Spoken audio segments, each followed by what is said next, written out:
Assalamualaikum warahmatullahi wabarakatuh.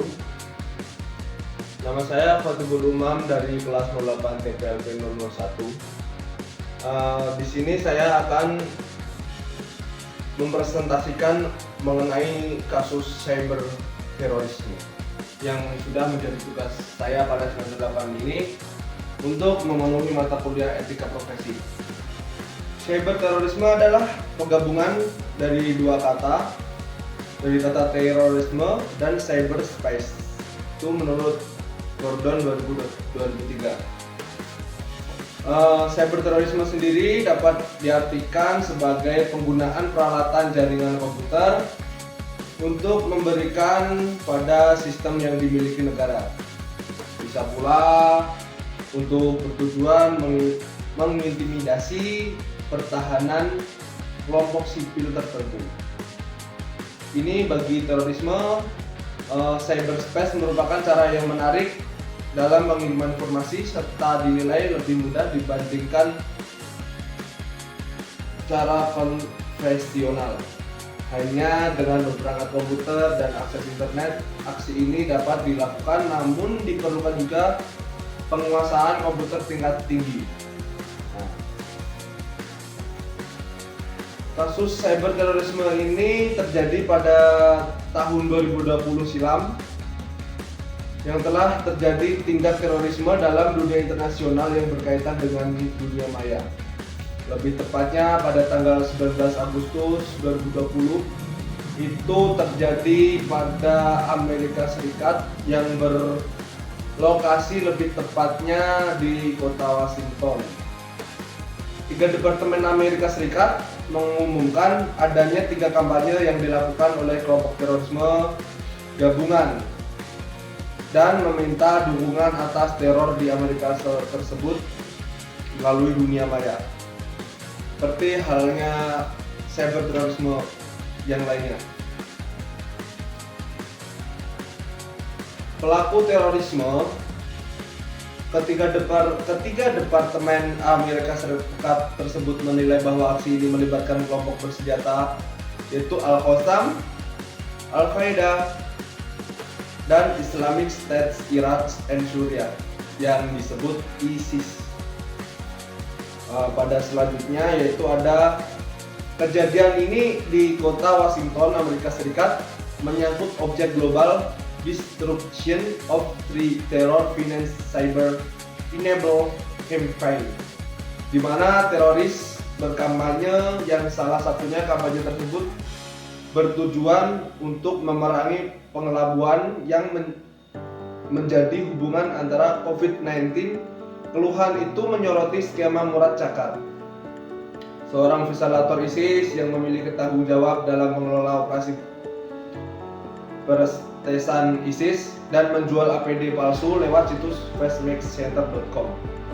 Halaman website tersebut mengklaim bahwa masker resistor N95 yang disetujui oleh FDA, padahal barang tersebut tidak disetujui oleh FDA. Dalam hal ini, administrator situs mengklaim memiliki persediaan masker yang hampir tidak terbatas. Meskipun barang tersebut ini seperti yang di atas ini, masker tersebut secara resmi ditetapkan sebagai barang langka.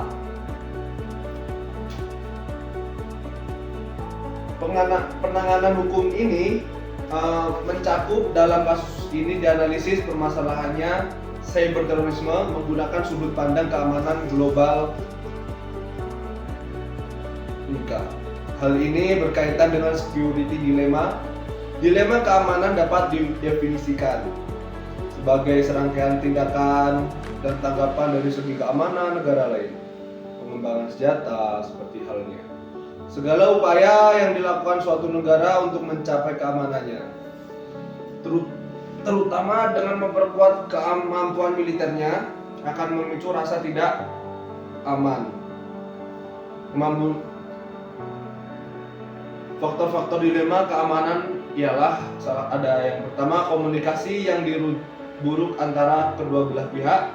Yang kedua, faktor sejarah atau kondisi kontemporer. Yang ketiga yaitu kemajuan teknologi senjata. dan sulit untuk membedakan apakah itu ofensif atau defensif.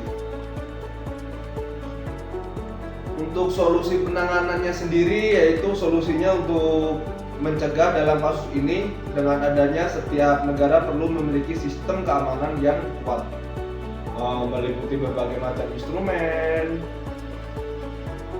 baik yang tradisional maupun kontemporer. Membuat kebijakan yang kuat dan menjalin kolaborasi antar lembaga cyber dan membuat pusat data nasional itu menjadi solusi pencegahan yang lebih baik di negara ini, karena di negara Indonesia tersebut cyber terorisme sudah masuk, apalagi dengan cyber yang lainnya seperti cybercrime dan lainnya itu udah mulai merajalela.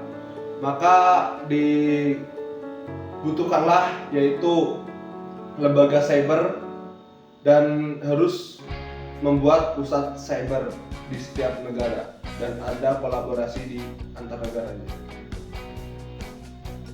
Kesimpulan pada materi ini, cyber terorisme adalah suatu kejahatan yang menggunakan jaringan komputer untuk memberi gangguan pada sistem yang dimiliki sebuah negara. Sistem tersebut dapat terbobol oleh cyber terorisme ini karena si terorisme tersebut lebih mudah menanganinya.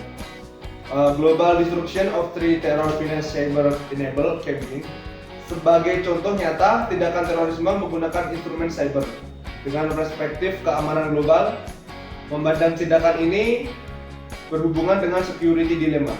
Maka dari itu, dengan adanya sistem internasional yang bersifat anarki ini, setiap negara perlu memiliki sistem keamanan yang kuat, meliputi berbagai macam instrumen, serta terus menjaga keamanan dengan negara lain. Dan salah satunya bekerja sama dengan negara lain itu sangat penting. Ada tambahan sedikit mengenai cyber terorisme yang sekarang lagi memarak di mana-mana. Pada 2020 silam terjadi di kota Washington tersebut yang sudah saya jelaskan tadi. Cyber terorisme ini lebih dikenal dengan teroris menggunakan jaringan komputer yang lebih canggih untuk di masa sekarang. Terima kasih. Wassalamualaikum warahmatullahi wabarakatuh.